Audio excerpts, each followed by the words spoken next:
Hi friends! I am Asha Bruja, and I am here in the congressman's office to reveal the secrets of the corrupt.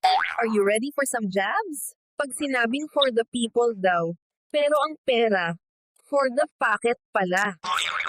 Aba, trabaho, 3 araw lang kada buwan. Pero sweldo, full tank pa rin mga mare. Yung project budget na 1 million. Pero kalsada, mukha lang chalk drawing. Wow, magic show!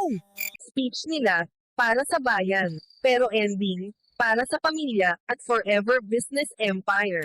Halaka. Pag election, para kang jowa na sweet.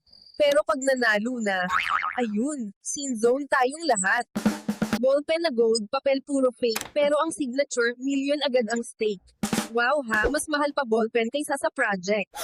Ako po si Asha Bruja para sa tunay na Patama News. Tandaan, hindi lahat ng cute, mabait, minsan, kurakot din. Bye mga beshi!